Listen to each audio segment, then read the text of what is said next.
Good afternoon, guys. Ryan from Husky Moving here, Arlington, Massachusetts, serving the greater Boston area. We are a full-service moving company. We do residential and commercial moves. We do handyman work. We do disposal. We do assembly. We do artwork mounting, TV mounting. Yesterday I was washing windows. Hey, I get paid the same way either way, kids. What do I care? That's actually the point of this video.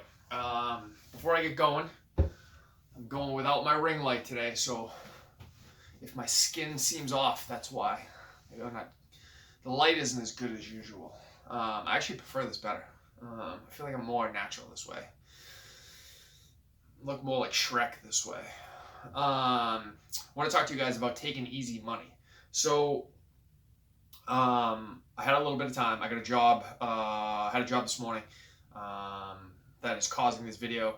Had a job yesterday that's actually part of the video too. This afternoon, I got to pack a car for a girl going to Washington, D.C. It amazes me that people pay me to pack their cars for them. Like, if your volume of stuff can pack in a car, it's shocking to me that you don't do that yourself. But hey, what do I care?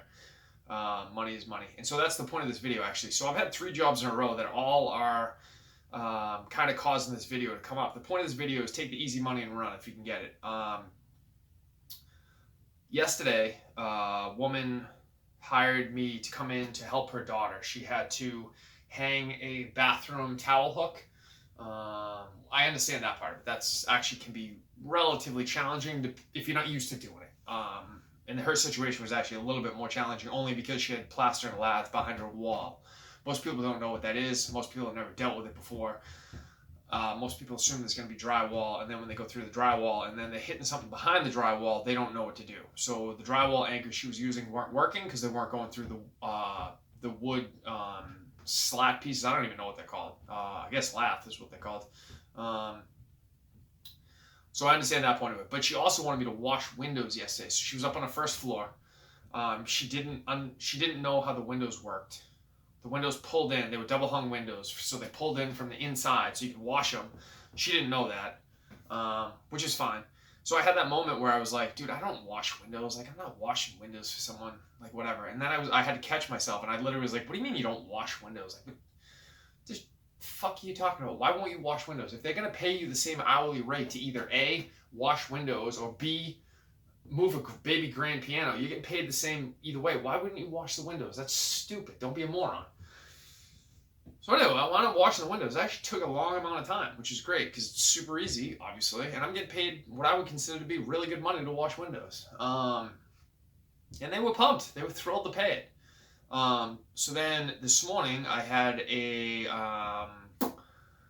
there is a real estate agent, sorry, not a real estate agent, a furniture stager. I work with a couple of them, one of whom is an agent, one of whom is not an agent, but they both do staging. But the point of the story is their furniture is like super light because it's all staging furniture. It's purposefully what I would consider to be lightweight, low cost furniture. So it's typically super easy to move. Like, you know, I'm used to moving like real heavy duty shit, treadmills and pianos and heavy shit, you know? And then I pick up this stuff and it's like literally nothing, like nothing.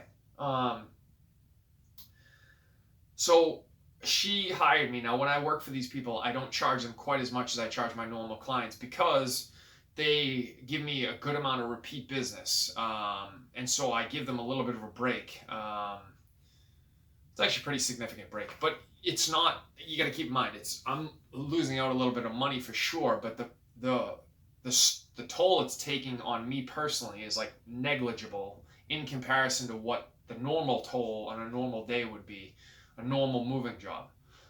There are days when I come home and I'm not exaggerating, I feel like I've been hit with a bat 100 times. And I'm literally not exaggerating you. You feel like you've been assaulted.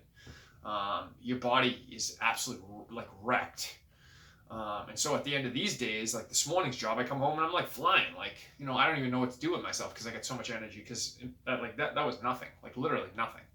And I'm getting paid pretty much the same either way. So I tend to run towards those jobs whenever I can get them. Whenever they call, I'm like, yep, absolutely, I'll do whatever you want. Tell me when you want me there. Because the alternative can be brutal, you know? And again, it really is.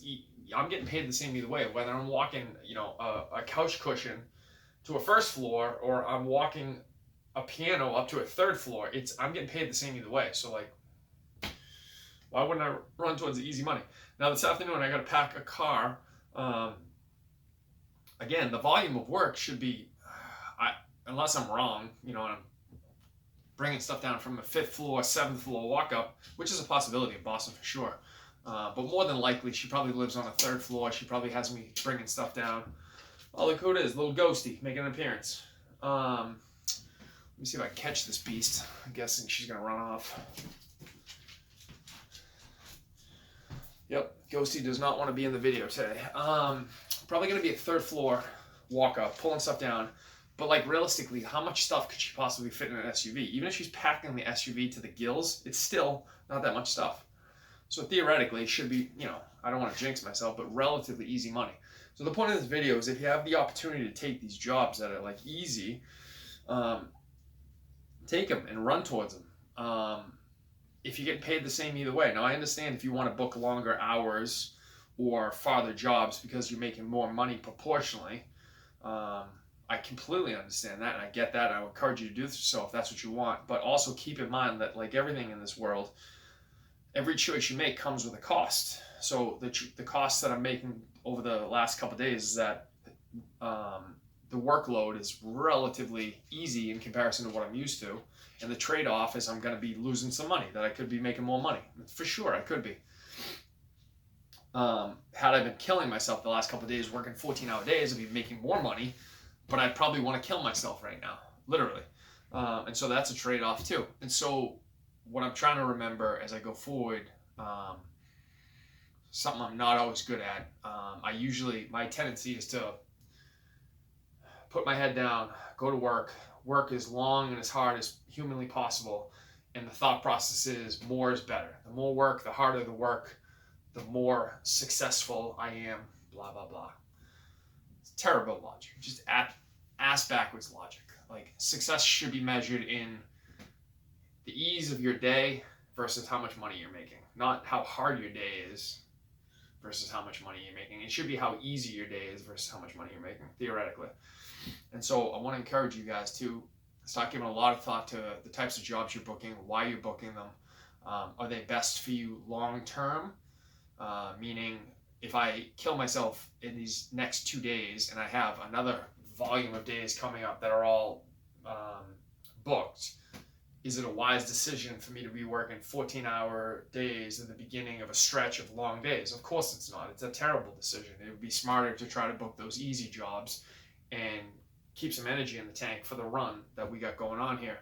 And also keep in mind that this is, if you're going to be doing this type of work, it's definitely a marathon. It's not a sprint. So like a lot of times you'll hear people say something along the lines of like, I'm going to kill myself in the summer.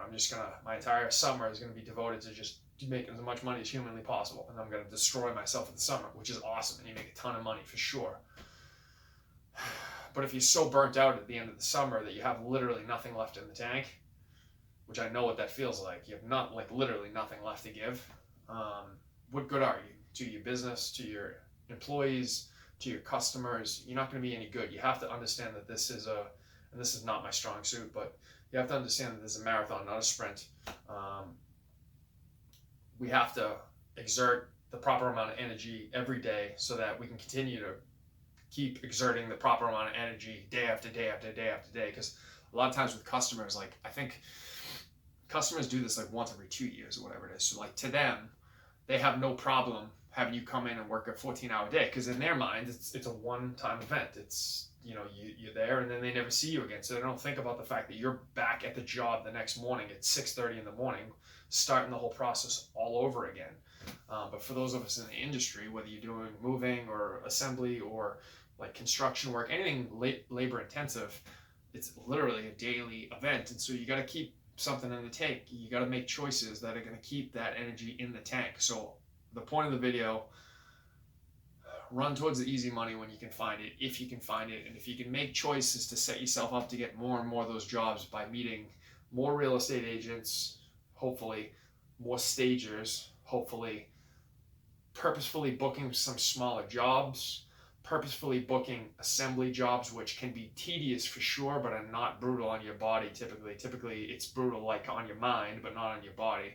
Um, Stuff like that, where you can build in some downtime, some time where you're going to be working, but you're not destroying your body. I would highly encourage you guys to do that, just to think through your long-term longevity as opposed to just a short-term thinking, which again, not always my strong suit, but I'm trying to get better at it. So if you guys found any value in this video, I highly appreciate it if you could like and subscribe. And if you want to get a hold of me, my contact information is at the back end of the video, email address and website. Thanks for listening as always, guys. Really appreciate it.